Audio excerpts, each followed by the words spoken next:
evidente, ele disse aqui que nesses casos, quando a pessoa vai embora, é necessário observar a lei de cada país no sentido de como é que fica. Por exemplo, eu posso casar de novo? Ela pode casar de novo? Ele pode casar de novo? Ele foi abandonado? Pode casar de novo? Então, perante a lei vigente no país na qual ela está situada, precisa ser observado o que ela diz.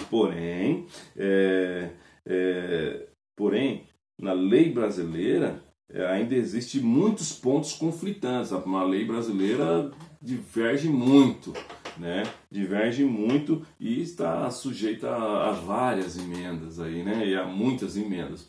E nós, por quê? Pouquíssimo de nós temos feito o cuidado de estudos que diz a respeito ao casamento e ao divórcio no contexto das escrituras, né? Alguns contextos geral da escritura. Então, o que nós devemos fazer, o que a pessoa pode fazer, o que a pessoa não pode fazer,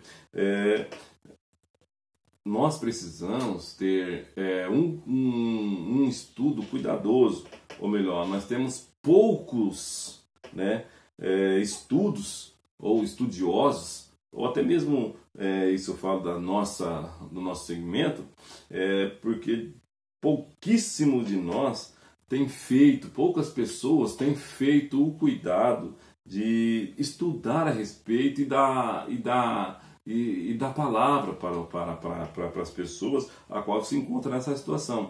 Então, temos que tomar cuidado.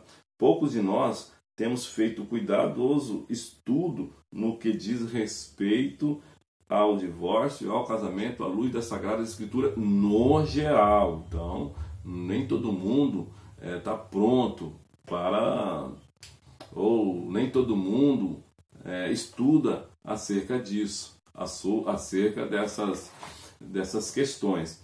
E outro ponto interessante aqui é que a CGADB, a Convenção das Assembleias de Deus no Brasil, demonstra uma atitude de prudência e tem as suas restrições. Ela se restringe ao cuidado de falar desse assunto, ao instruir esse assunto. Então, ela tem um certo cuidado para falar de certos assuntos. Por quê?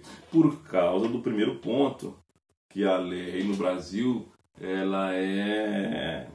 ela tem muitos pontos conflitantes, né? Mas nós devemos ficar observando a palavra de Deus, né? Temos que estudar a palavra de Deus e andar acerca da luz das Escrituras Sagradas, né? E Paulo, no versículo 17 ao 24 do capítulo 7, Paulo dá um princípio geral aí, né? Acredito que nesses versículos, Paulo fecha este assunto de uma forma bem bacana, de que o ensino que Paulo traz em todas as igrejas é que o crente deve ficar satisfeito permanecendo no estado em que se acha no tempo da sua conversão, né? Por exemplo, se você se converteu e continua no mesmo estado em que você estava, né? Você se converteu e estava solteiro, continua solteiro. Se você fique satisfeito com a forma que você estava, escravo ou livre, circuncidado ou incircuncidado, tá bom? Volte a ficar no seu primeiro estágio. Isso que Paulo tá nos ensinando aqui. Aí, no versículo de número 25 a 38, também era uma polêmica ali no contexto que eles viviam, porque eles deixaram o paganismo, deixavam de seguir deuses estranhos, deixaram de fazer sacrifício a deuses estranhos, e agora estavam seguindo o cristianismo nesse caminho. Então surgem perguntas, e mais uma pergunta um cristão deve dar a sua filha em casamento? E do versículo 25 a 38, Paulo dá responde essas questões aqui, fechando com as seguintes análises. Cada caso tem que fazer, cada pai, cada família, cada pessoa tem que fazer a sua análise. Que tipo de análise? A primeira análise é o seguinte, que os tempos são difíceis, né? O casamento é um assunto muito sério. O segundo é que o casamento tem que ser orientado aos seus filhos, que o casamento acarreta responsabilidade, né? A responsabilidade. Se a pessoa casa e não quer responsabilidade, Paulo recomenda que melhor que ela permaneça solteira, né? Permaneça solteira. Se ela não vive aquelas responsabilidades, não quer viver aquelas responsabilidades, não se case. Porém, se casar, você vai ter que arcar com as suas responsabilidades conjugais e matrimoniais. Então, casamento é coisa séria. E bem, no versículo 36 a 38, Paulo manda analisar cada caso é individual, cada um analise o seu caso, a sua forma, dá esta liberdade para cada caso. É um caso individual. É quase impossível dar regras que se enquadram no casamento. Então, por isso que tem que ser analisado cada caso, e os seus filhos devem serem ensinados, que o casamento é para toda a vida, né? É para toda a vida. O casamento não é para ver se vai dar certo. O casamento não é para ver como vai ser, como vai ficar. Não. O casamento é para a vida inteira. Então, os pais têm que instruir a seus filhos a não ter pressa, a sempre observar, sempre prestar atenção com quem que ela quer passar a vida, porque vai ser para toda a vida, né? Para toda a vida. Então, Paulo ensina dessa forma. E é triste a gente observar que como os jovens aí perdem suas vidas, têm as suas vidas arruinadas por um casamento mal feito, por causa da pressa ou por causa de um pecado, né?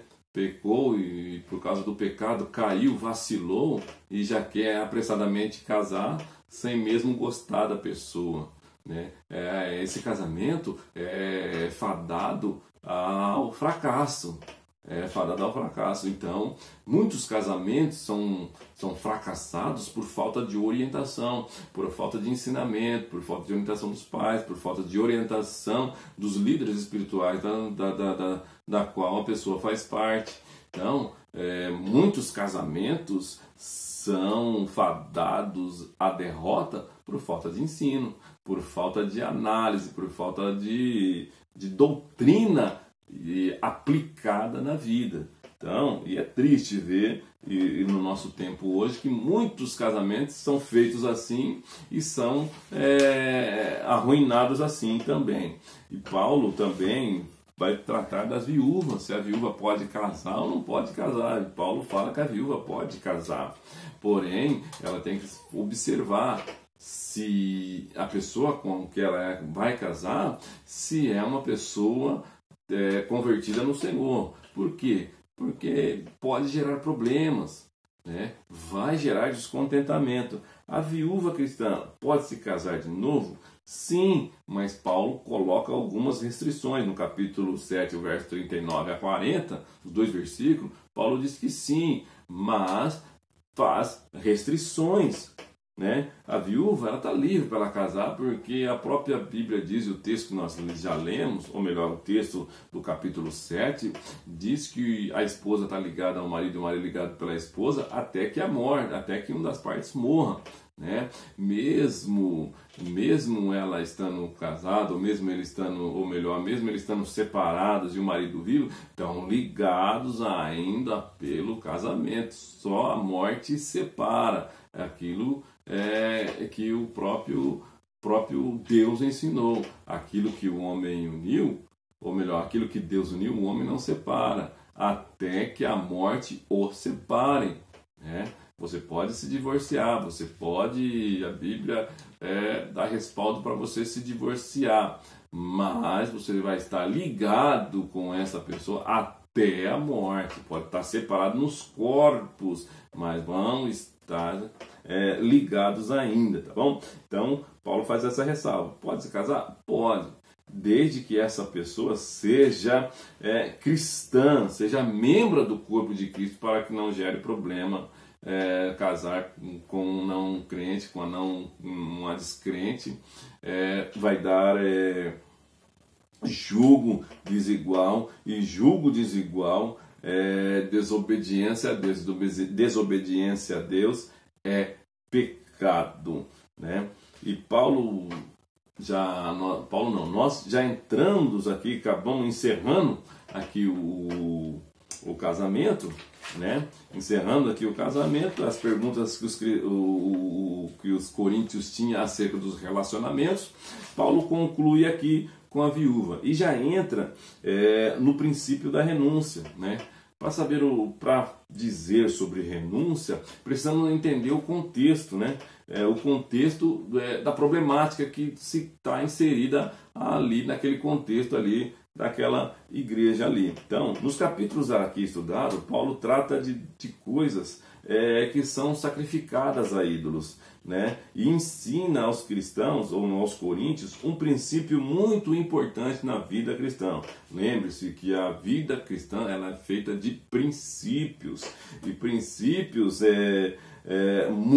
são muito importantes para a nossa vida cristã. O ensino que Paulo procura comunicar aqui é tão importante que ele dedica 3 capítulos a este assunto. Só que neste texto daremos uma pequena introdução aqui. Neste texto aqui do capítulo 8 ao capítulo 10, o princípio da renúncia pessoal, vamos falar algo sobre nesse contexto aqui. Então, os crentes de Corinto estavam cercados por templos pagãos. Naquela época, naquela cidade, existia vários templos, né? Templos a Diana, templo a Zeus, a Apolo. Então, há vários deuses pagãos, né? E como deuses pagãos e como templos, eles faziam suas festas, faziam seus sacrifícios, faziam ali, procuravam várias formas para adorarem os seus deuses ali, pagãos ali. Então, e uma das formas ali era o sacrifício com animais, né? Sacrifício com animais. E o sacrifício com esses animais, eles faziam um sacrifício e a carne desse sacrifício eles comiam. Ou eles vendiam, ou eles levavam para casa. E esse era o contexto aqui do problema, né? E por causa desse problema, por causa desse contexto que a igreja estava inserida, foi motivo de reunião dos apóstolos lá em Jerusalém, né? Em Atos dos Apóstolos, no capítulo de número 15, vai tratar de costumes pagãos entre os gentios, né? Entre os novos convertidos. E Paulo vai, junto com Pedro, Tiago e João, buscar em Deus orientações para essas práticas aí. E fica decidido naquele concílio ali que o novo convertido, todo convertido gentil da Síria ou da Ásia, deviam abandonar esses costumes. Devia abandonar essas práticas, devia abandonar a frequência dessas festas, deviam abandonar a comer essa comida oferecida aos ídolos, né? Ficam decididos ali e Paulo sempre procura orientar os seus discípulos, a sua igreja, não pela lei ou por artigo da lei, mas Paulo tenta cauterizar na igreja, naqueles novos convertidos, naqueles cristãos ali, e para ele era mais importante estabelecer princípios que possam moldar a sua consciência cristã, né? E esse era o método dele, esse era o método de Paulo, moldar segundo a consciência dos próprios coríntios, entendeu? Não procurava impor aquilo que era decidido em concílio. Paulo impõe os princípios contidos ali, defendidos ali pelo concílio, né? Então, o princípio da renúncia pessoal é por amor ao próximo, né? Esse é um dos motivos, esse é um princípio. Qual que é o princípio da renúncia? O amor ao próximo. Qual foi o primeiro? Isso foi estabelecido pelo concílio ali em Jerusalém, né?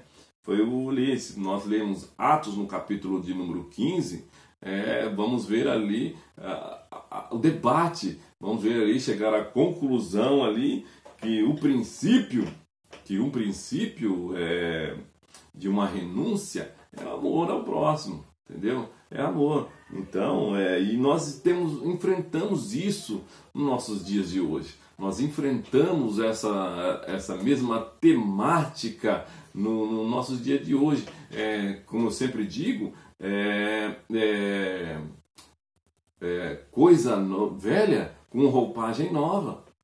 Coisa velha com roupagem nova. Posso citar aí o versículo que Salomão disse lá em Eclesiastes, que não existe nada novo debaixo do sol. Porém, isso acontece nos nossos dias de hoje. Pessoas frequentando festas pagãs, comendo comida consagradas a ídolos.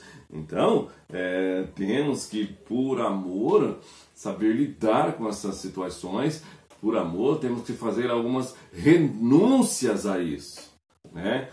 Temos que renunciar a isso. E Paulo, no capítulo 9, nos apresenta como exemplo de renúncia ao limitar a própria liberdade, né? A limitar a nossa liberdade também apresenta um exemplo de renúncia, né? Isso ele vai tratar mais ali no capítulo de número 9, ali, quando ele vai falar da sua renúncia pessoal, né? E lembrando que no capítulo 8 ainda Paulo fala da renúncia pessoal para a salvação do próximo, né? Temos que considerar algumas atitudes nossas, né? Temos que considerar algumas atitudes nossas que nós temos, que não fere, que não agride o nosso irmão, né? Porque a nossa vida, o nosso testemunho interfere muito na vida dos novos convertidos.